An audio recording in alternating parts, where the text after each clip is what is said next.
Muchas gracias por la invitación, por estar aquí de manera remota desde Aguascalientes. Pues soy efectivamente neurólogo, soy neurofisiólogo y pertenezco a la sección juvenil de la Liga contra la Epilepsia. Y bueno, también ahora bueno, iba a decir recién formada, ya lleva casi 5 años, Sociedad Mexicana de Neuromodulación, y pues participando activamente en las sociedades de medicina del sueño, tanto en las médicas como en las de nuestros demás colaboradores del mundo del sueño. Y en realidad por eso agradezco mucho la invitación a hablar de este tema, porque como vamos a ver en un momento más, la epilepsia por sí misma, solo que hoy hablando particularmente de la frontal, y la medicina del dormir, pues van de la mano casi naturalmente. La medicina del sueño, por supuesto, es una especialidad médica como la neurología y va a depender de esta meticulosa y acertada clínica para llegar al diagnóstico, ¿no? Justo como la neurología, justo como la epilepsia misma.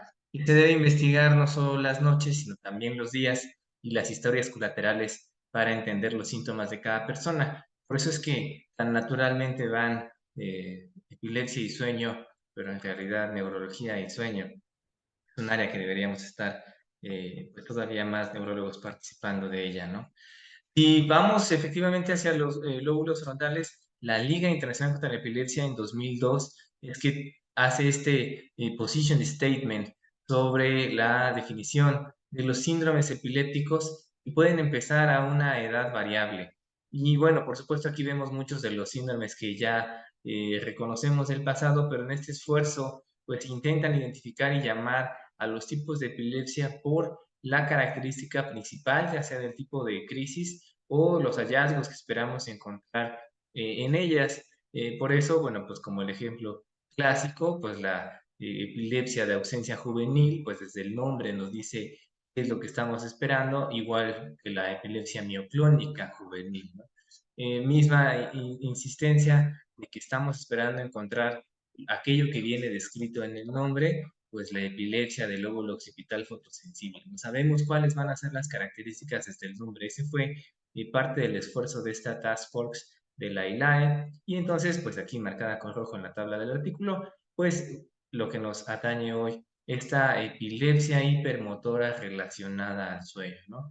Y sabemos que las definiciones de la liga han cambiado a lo largo de los años.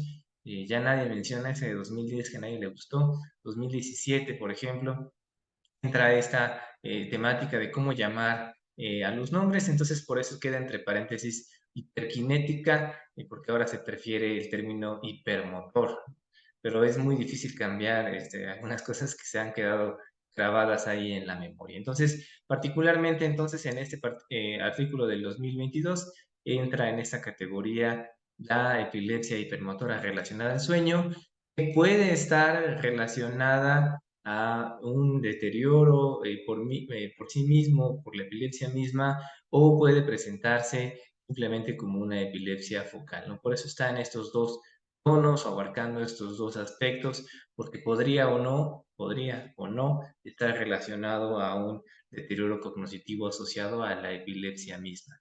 Y es que la epilepsia del lóbulo frontal efectivamente es increíblemente compleja desde la semiología por la cantidad de conexiones que hay desde el lóbulo frontal hacia el resto de las estructuras, pero particularmente considerando que por sí misma la epilepsia ya es un cambio en la estructura, pues vemos como cuando se hacen estos análisis topológicos, pues estos hubs o estos clústeres de comunicación entre las áreas de las regiones cerebrales, incluso en personas que tienen epilepsia, el lóbulo frontal hace en azul en esta imagen, se encuentran fuera de las áreas que esperaríamos en una persona que no tiene epilepsia, por supuesto. Entonces, la red por sí misma ya va a estar de un cambio, de una forma diferente si la comparáramos con controles sanos, y por eso es que entra en radical importancia tener estas evaluaciones multimodales, ¿no? Tanto las neuropsicológicas como las resonancias funcionales o incluso como estas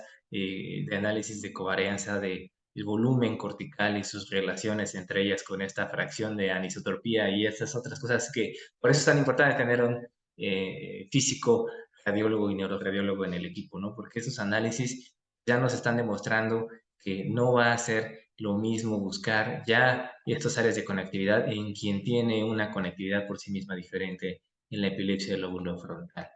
Y desde luego, desde la imagen, bueno, considerar que mucho de lo que a veces se puede encontrar en estas, que sabemos es tan alta, la 30% en algunas series, la imagen de resonancia magnética negativa, muchas veces es cambios muy sutiles, y de estos sutiles, pues la polimicrogiria suele ser uno de ellos, ¿no? La epidemiología en este artículo del 2023, pues se considera 2.3 por cada 10.000 y la distribución es 71% frontal. Entonces, buscar una polimicrogiria frontal puede ser bastante compleja, sobre todo a ojos no entrenados. Pues sabemos que en México, pues médicos radiólogos con especialidad en resonancia o con especialidad en epilepsia, neuroradiólogos, pues todavía son muy pocos. Los centros formadores necesitan ser más, por supuesto, necesitamos tener más colegas que pudieran estar en diferentes estados de la República. También sabemos que ya, pues, no quiero poner un adjetivo de valor, pero solo describiré que hay neuroradiólogos interpretando a distancia en diferentes estados, pero quizás se pierde esta belleza de la interacción en vivo cuando el paciente está ahí y se pueden hacer reformateos de imágenes, porque si bien es cierto que se pueden hacer después, pues algunas cosas ya no se pueden hacer fuera de línea, ¿no? Y entonces cuando pensamos en la etiología,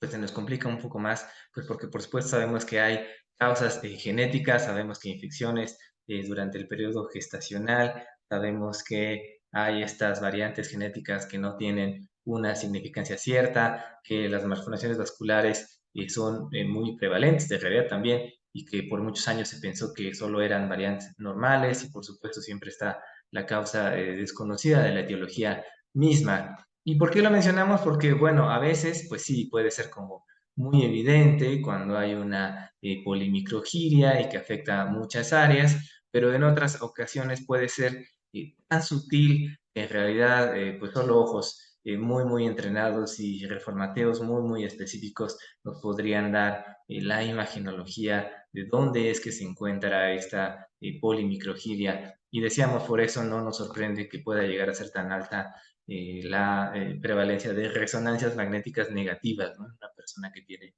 diagnóstico de epilepsia. Y es que ahora con incluso esta nueva descripción del MOGE, de esta malformación cortical del desarrollo, ¿no? Con hiperplasia oligodendroglial, ¿no? De la cual se platicó mucho ahora en el Congreso Internacional de la Liga, pues la evolución va a ser diferente y las características clínicas van a ser diferentes cuando es que se presenta esta pues nueva, pues, OGLI le llamamos ahora, ¿no? En epilepsia, pues vemos aquí en esta publicación pues, las imágenes, pues seguro que para ojos ya muy entrenados, pues dicen, ahí está la flecha, ¿verdad? Pero para ojos entrenados dicen, sí, claro, es evidente, ahí está, ¿no? Y sin embargo, pues esta que está marcada en letra H, pues habría que ver cuántas personas en realidad sin entrenamiento en epilepsia dirían, sí, claro, ese es un cambio que vale la pena ser analizado, ¿no? Entonces, sí requiere de este manejo integral y multimodal, sobre todo porque como estamos viendo en esta publicación, pues muchas de estas lesiones son predominantemente frontales. Y por supuesto, estamos hablando de la importancia de la cirugía de epilepsia y la cirugía temprana, ¿no? Muchas, creo que era desde el 2017, la ahora presidenta de la Liga, la doctora Helen Cross, hacía énfasis en, sobre todo en niños, pero también en adultos, la cirugía temprana, pues la cirugía ha sido una de las técnicas o tratamientos de la epilepsia más efectivos, menos utilizados. Y aún habiendo dicho eso, sabemos que la diferencia en el resultado después de la cirugía varía mucho de persona a persona. Sobre todo sabemos que los mejores resultados estadísticos suelen ser en el lóbulo temporal y no así en áreas extratemporales. Y este pues, artículo sugiere justo eso, que dependerá de dónde se haga, pues no solo la resección por sí misma, sino la desconexión de estas áreas que tienen que ver más con la relación hacia el tálamo, por ejemplo. Entonces, la tractografía va a terminar siendo también una herramienta indispensable para la planeación quirúrgica cuando uno identifica lesiones sutiles, pues el cuánto se desconecta de estas radiaciones talámicas o las proyecciones frontosateales, y parece ser que sí están jugando un resultado en la libertad de crisis, ¿no? Entonces, desde la planeación quirúrgica y la consideración de qué área se va a resectar y cómo estas vías van a ser afectadas, pues parece ser que sí está jugando un papel en cuanto a la predicción de libertad de crisis a 3 años y a 5 años. Entonces, el lóbulo frontal por sí mismo presenta estas características y decíamos la importancia de contemplar siempre la evaluación neuropsicológica, porque la depresión es una de las comorbilidades más frecuentes hacia la epilepsia del lóbulo temporal, y el sueño, decíamos, es una de las partes que más vamos a analizar, pues las crisis suelen ser predominantemente nocturnas, pero el análisis que se puede hacer desde la arquitectura del sueño, la macroarquitectura, por supuesto, las fases del sueño, pero también la microarquitectura del sueño, pues hay una relación directa con la prevalencia de depresión. Entonces, identificar incluso esta relación de la neurofisiología con el aspecto clínico de depresión está ahí en el sueño. Por eso es que decíamos naturalmente se llevan. También es que también esta actividad ictal, no solo las crisis, sabemos pueden asociarse al deterioro cognitivo de la función en epilepsias focales. Este artículo habla de niños y adolescentes, pero sabemos que esto prevalece en la edad adulta.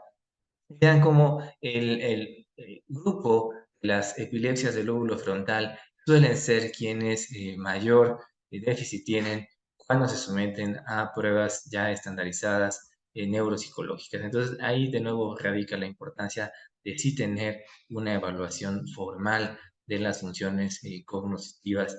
Pues no solo, evidentemente, no solo para irlas describiendo, ¿verdad? Sino para hacer una intervención al respecto, ¿no? Ya decimos epilepsia es más que crisis, y la comorbilidad es muy importante estarla identificando pues para actuar sobre ella, ¿no? Esto ya se comentó, la polisomnografía pues es la evolución natural de la era análoga a la era digital, que nos permite ahora tener muchas más señales biológicas, e incluso ahora la medicina de precisión busca nuevas formas de analizar esta información obtenida. Decíamos, el hipnograma obtenido de un estudio formal de sueño nos va a permitir identificar la macroarquitectura del sueño, porque hay muchas cosas que pueden alterar la arquitectura del sueño, que no tendrían que ver con epilepsia, sino con el solo ser humano, ¿no? Este estudio habla de esta fragmentación de la arquitectura del sueño durante la menopausia, por ejemplo. Entonces, sabemos que es la actividad eléctrica del cerebro la que nos dice en qué fase de sueño se encuentra la persona, por supuesto, aunado al electrocardiograma y a la electromiografía, que los trastornos del dormir son altamente prevalentes, están subdiagnosticados en la población general, sobre todo en la categoría parasomnias, niños, pero también en adultos, despertares confusos, terrores nocturnos, son los que más difícilmente se tienen que diagnosticar diferencialmente con epilepsias nocturnas, ¿no? El papá, la mamá, clínicamente no puede decir, esto es una parasomnia, esto no es una epilepsia nocturna. Y clínicamente pueden ser indistinguibles. Para esa la importancia de una evaluación formal, que si hablamos en niños, pero insisto que también aplica en adultos, un evento nocturno pueden ser movimientos normales, hay micronías normales de la infancia. Entonces eso podría ser simplemente algo que sucede y ya. Pero por supuesto, ¿qué pasa si son crisis nocturnas? Y de estas no solo la epilepsia hipermotora de la que estamos platicando, epilepsia mioclónica juvenil también puede tener crisis generalizadas nocturnas.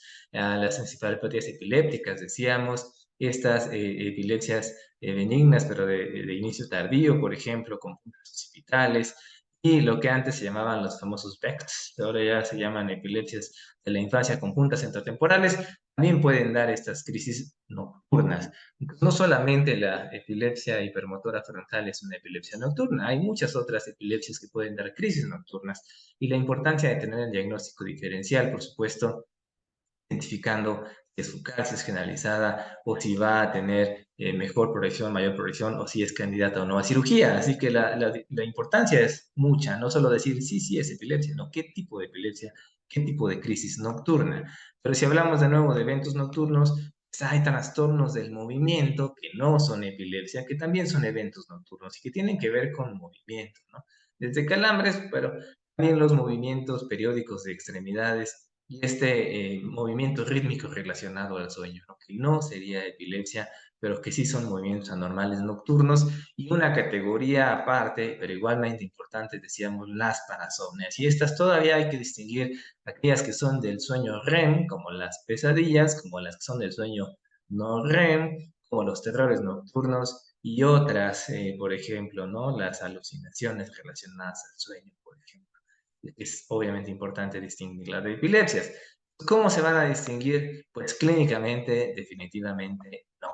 Va a tener que ser con una videopolisomnografía, pero hoy estamos hablando de epilepsia, entonces poder contar con el montaje completo del electroencefalograma durante la polisomnografía no solo mejora la sensibilidad del estudio, sino que no debería incrementar el costo.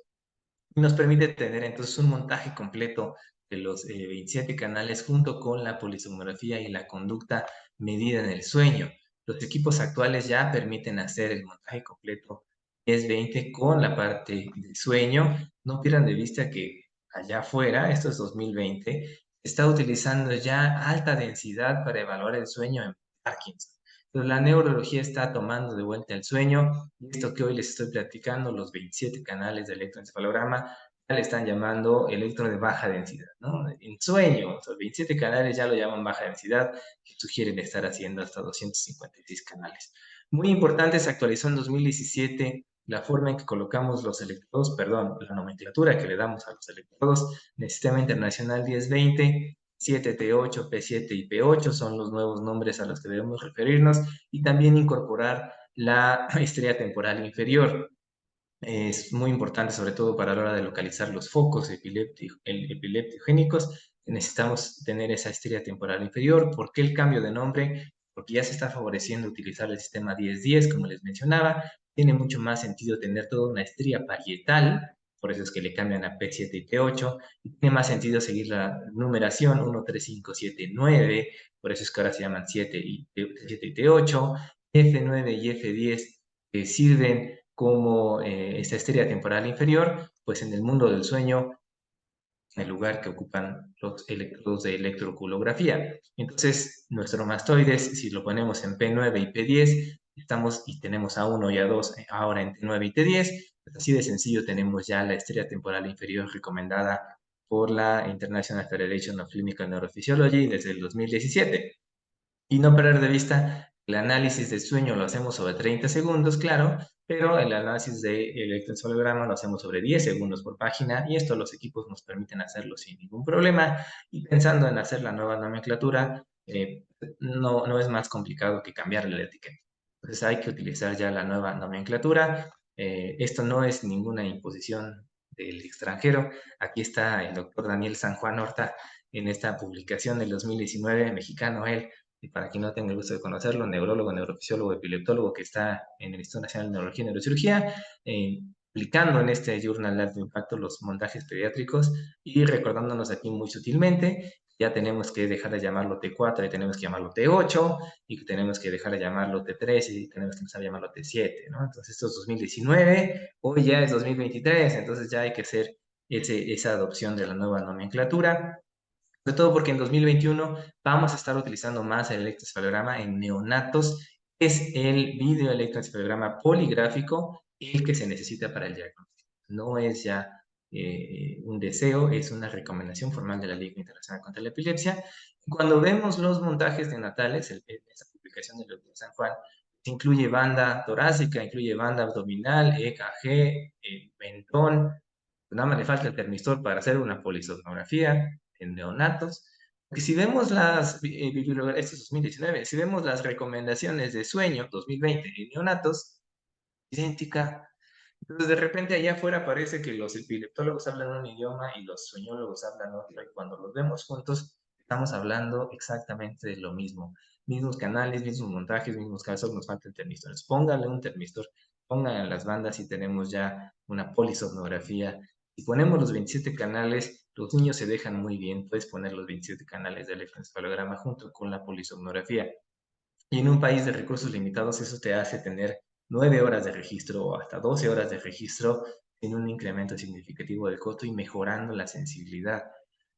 Para los que nos dedicamos a esto, pues les recomiendo este libro, Un buen registro electroencefalográfico, de la doctora Loreto Ríos y Elsa Marce Jacobian, ellas entusiastas del curso de la Liga en Brasil, Enlace, pero también aquí en México, Polisomnografía en Adultos, un buen libro publicado ahora en el 2021 por la UNAM, también se los recomiendo, las recomendaciones básicas vienen ahí en ese libro.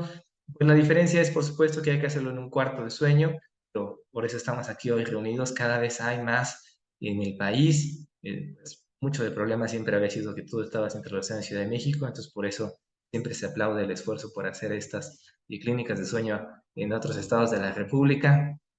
Nuestro cuarto de sueño aquí en Aguascalientes, y nos permite justo eso, tener el video electroencefalograma con la polisomnografía y obviamente con video electroencefalograma con polisomnografía, que nos da esta oportunidad no solo de ver la actividad eléctrica irregular, sino además ver la comorbilidad en las inquietas, movimiento periódico de extremidades, apnea del sueño. Hay recomendaciones internacionales, hay que seguirlas, ya les decía, las del montaje, de la International Federation of Clinical Neurophysiology, el electro de la American Clinical Neurophysiology Society, y de sueños se acaban de actualizar en el 2023 de la American Academy of Sleep Medicine. Podemos hacer, por supuesto, la estimulación de menos intermitente, podemos hacer la hiperventilación durante el estudio, hay que hacer la interpretación neurofisiológica bueno, que ya conocemos los neurofisiólogos, y para la parte de sueño, pues el somnólogo también aporta su trabajo, ¿no? La epilepsia frontal, de regreso al tema, podemos identificarla cuando hacemos el montaje completo y nos permite hacer esta correlación con las imágenes, porque, bueno, obviamente tiene repercusión en el sueño, la epilepsia por sí misma, fragmenta el sueño, disminuye la eficiencia, menos sueño humor, y al día siguiente, por supuesto, una somnolencia excesiva diurna.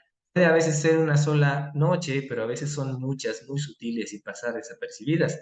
Este hipnograma es de una paciente que tuvimos el gusto de atender aquí en Aguascalientes. Tuvo 24 crisis en la noche, 24, y la mamá estaba con ella acompañándola en la noche. La mamá no las percibió, y no porque sea una mala mamá, sino porque son así de sutiles, o sea, son tan sutiles que la persona en la habitación puede no percibirlas. Entonces, de ahí la importancia de hacer estos registros prolongados que permiten en una noche encontrar 24 crisis, ¿no? Que no sabías que sucedían, es que no lo hubieras medido. Desde el 2014 se mencionaba que hacer juntos, 2014, electroencefalograma y polisomnografía te daba esta sensibilidad cercana al 93% en adultos. Sugerían que, bueno, decían, y los niños, bueno, los niños también. 2019, 94% anormal, identificando cuál es el problema. Decíamos, ¿es epilepsia o es algún otro trastorno relacionado al sueño? Entonces, ay, ¿por qué está yendo para atrás? Desde el 2017, en esta publicación Basil, pues es el epileptólogo, diciéndolo al revés, ¿no? ¿Qué cosas pasan en el sueño que no sean epilepsia? Todas las parasomnias, básicamente, ¿no? Parálisis de sueño, alucinación hipnagógica, movimiento periódico de extremidades. Y en este estudio que se evaluaban las parasomnias, se excluye a quien tiene epilepsia, así que si lo vemos a la inversa, es muy bueno para identificar quién tiene epilepsia, también te permite identificar quién tiene parasomnia y qué parasomnia sería la que está presente. Cuando hablamos de epilepsia del lóbulo temporal y del lóbulo frontal, la semiología puede ser muy parecida, sobre todo si es del área mesial, porque por supuesto puede enseguida comunicar hacia el lóbulo frontal una epilepsia que venga del lóbulo temporal. Y al parecer la frecuencia cardíaca podría ser una forma de identificar clínicamente, porque a veces, pues incluso la clínica, pueden compartir parte clínica tanto frontal como temporal, ¿no? ¿Y por qué nos interesa tanto que la persona logre libertad de crisis? Si sabemos que a lo largo de la vida la epilepsia por sí misma puede llevar a un deterioro cognitivo. Sabemos que pues, con el avance de la ciencia las personas viven casi siempre una vida normal, es decir, una esperanza de vida adecuada. Entonces ahora nos enfrentamos a una posibilidad de un deterioro cognitivo acelerado, sobre todo en aquellas personas que no están logrando un control de sus crisis. De ahí la importancia identificar temprano a quién sí es un candidato a cirugía y ofrecer la cirugía como una alternativa quirúrgica temprana en la evolución, no esperar a que ya haya estas complicaciones. Entonces, de regreso a nuestro Task Force en 2022, en realidad, como clasificación mandatoria, solamente nos pide estas crisis breves motoras, que pueden ser hiperkinéticas o asimétricas, tónicas o distónicas, que ocurren predominantemente durante el sueño, eh, sin tomar en cuenta que pueden en algún momento presentarse en el día, ¿no? Porque ya decíamos que hay muchas otras crisis que pueden suceder también nocturnas. El electroencefalograma habitualmente pueden presentarse anormalidades fuera de la región frontal y solo por la propagación, ¿no? Si fuera algo muy orbitofrontal, pues puede más bien propagar y verla en el electrodo de superficie en otra región diferente a la región frontal, con todo y que lóbulo frontal es muy grande, y por supuesto por esa conectividad tan rápida que hay de un lóbulo frontal al otro, no es infrecuente tener descargas generalizadas. Entonces no hay que confundirse, encontrar descargas generalizadas en el lóbulo frontal, más bien te hace ser todavía más acuicioso, y entonces por eso echamos mano de, decíamos nuestros compañeros, de radiología e imagen, ¿no? Con estas técnicas avanzadas, ¿no? Pues son síndromes que pueden empezar, aquí lo dice el título, en cualquier momento de la vida. Entonces, predominantemente, pues, solo te hace sospechar si es menos de 2 años, tendrías otros diagnósticos diferenciales, y más de 64 años, pues también tendrías otra gran cantidad de diagnósticos diferenciales, ¿no? Habitualmente decíamos en esta clasificación de síndromes epilépticos, esta es una de las epilepsias, puede o no tener discapacidad intelectual, y desde la parte neurológica, pues regresamos a lo mismo. Puedes tener una exploración muy normal o algún déficit focal. Y por supuesto, aquí de esas controversias, pues sí necesitamos una resonancia magnética, aunque aquí dice que no, porque está tomando en consideración que esta liga abarca a todos los países y siempre se considera a los países de bajos recursos. Debo admitir que yo siempre considero que nos tienen más clasificados en la Organización Mundial de la Salud. Hay áreas que tienen extrema pobreza aquí en México y bueno, es una realidad que todos conocemos y no hay que negar. Entonces, sin embargo, cuando hay la posibilidad, en realidad deberíamos estar pensando que siempre hay que hacer una resonancia magnética y pues, hoy estamos platicando de hacer electros prolongados, ¿no? Que el electro en el día, el background del electro es normal.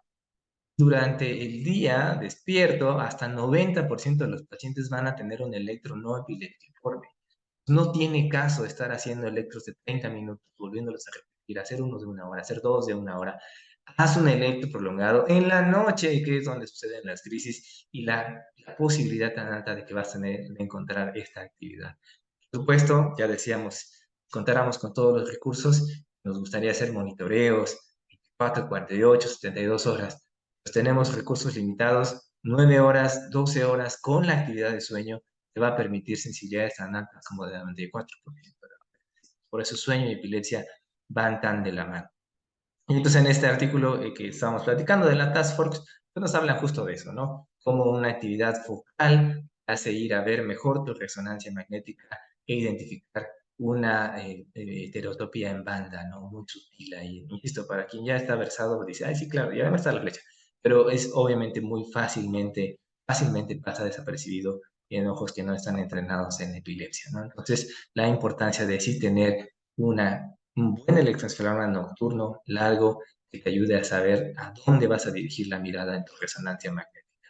El siguiente paso es la neuromodulación, ¿no? Para los que no son candidatos a cirugía o después de cirugía si ha quedado todavía crisis, pues sabemos que la neuromodulación está ahí. Hay ya publicaciones sobre la epilepsia, estimulación magnética transcranial, estimulación de corriente directa transcranial. Ya no es el futuro, es una realidad. Aquí en Aguascalientes contamos con la estimulación de corriente directa transcranial y siempre como un equipo multidisciplinario, siempre con terapia física o con neuropsicología o con lo que requiera cada persona, porque este es un tratamiento que se personaliza. Y bueno, para terminar, es el estándar de oro todavía la polisomografía nocturna con videoelectro y no soy yo quien lo dice, ahí están las referencias. 2022 todavía es y seguirá siendo el estudio nocturno largo, nuestro estándar de oro. Esto más enfocado hacia la medicina del sueño, que de repente pareciera que ya con poner un cosito aquí, que no se les olvide que el cerebro es donde está ocurriendo el sueño. Hay que pensar siempre en crisis nocturnas y en crisis no motoras. Hay que favorecer los registros prolongados. El video electroencefalograma con polisomografía, decíamos, es un recurso que nos permite ahorrar, porque sale mucho más económico. Identificar y tratar los trastornos de sueño. La medicina personalizada no es una moda, es una necesidad y nos ayuda a identificar también la comorbilidad y optimizar los tratamientos. Epilepsia es más que crisis. Y en la era del video electrodigital, pues colocar los electrodos es lo más importante. Esto sí es un comercial, no se les olvide que la Sociedad Mexicana de Neurofisiología Clínica tiene cursos para técnicos. El siguiente año va a ser el diplomado para técnicos, entonces es momento de profesionalizar a nuestros técnicos. La lectura del video electro, por supuesto, debe realizarla un neurofisiólogo clínico o un epileptólogo. Y la lectura del sueño, pues por un somnólogo, pues estamos trabajando en comunidad, ya hay muchos muy buenos somnólogos. Tenemos el congreso la semana que viene en Ciudad de México. Hay que hablar de sueño y en evidencia también. El eslogan de este año del Día Mundial del Sueño es dormir es esencial para la salud, entonces más directo que eso no se puede. Y por supuesto, las clínicas de sueño y epilepsia deben estar conformadas por un grupo multidisciplinario. Eso mejora el pronóstico y calidad de vida de la persona que viene a atenderse con nosotros, pero también de la familia y de los cuidadores. Entonces, bueno, desde aquí, desde Aguascalientes, pues estoy dando la cara, pero por el grupo que nos tiene de pie y trabajando por y para las personas. Muchas gracias por la invitación.